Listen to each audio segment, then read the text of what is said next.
Welcome to the next part of the Weekend of Challenge 50. So in this particular part, we'll be seeing Concurrent Weather Fetcher.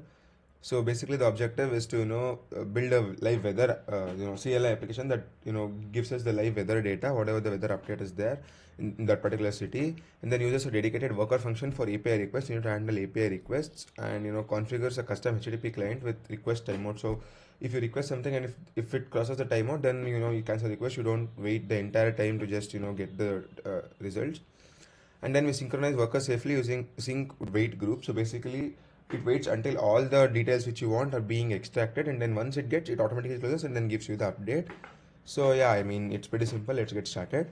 So basically we're creating a struct of basically the current condition, which is basically the empty list of current condition. That current condition contains temperature in Celsius, and then feels like how much, humidity, wind speed, and then the description. Whatever the description contains is basically the string value. For example, cloudy or sunny. This is the description. So now, yeah, I mean, basically we are basically creating the URL first. So in this URL, we give the URL starting, and then the city, and then the format, whatever we want in this particular format. So then after that, we set a timeout of 5 seconds. So if that request is not fulfilled within 5 seconds, then cancel it. Then we get a issue a get request. So if the error is not, if there is any error, then we say fail to reach the weather station, and then we close it. And then if we check if for 200 if it is okay status. So the status would be 200 if it is okay, if it is working. So check for that particular status as well.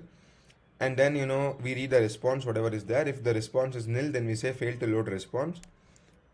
And then then we have the JSON pass data. Again, if we fail to get that, fetch that, then we say fail to pass JSON in that particular city, and then error, and check for valid data. We have to check if all the this thing is valid. If it is not valid, then basically if the length of the whatever the weather condition is returned, if it is 0, if it is empty, then we say no weather data returned. So apart from that, then we have the condition, which is the first one, first index, then the description, and then if the length of the condition, if it is greater than 0, then we say description is also there in that particular value of the description. And then this is the print format. So basically city, then the description, temperature, then feels like, humidity, wind speed, and then we check if the length of the argument is less than 2. If it is, then we run the for all the cities simultaneously. We run, for example, we run for Tokyo, Mumbai, Berlin, go run main.go, and then again we return all the cities. And then yeah, I mean, that is pretty much it. Let me run the program.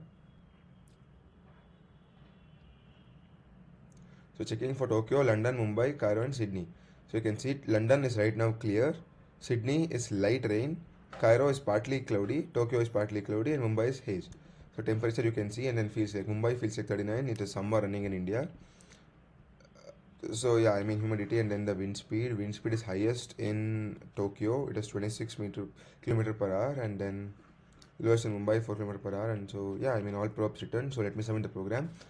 I hope you understood the solution.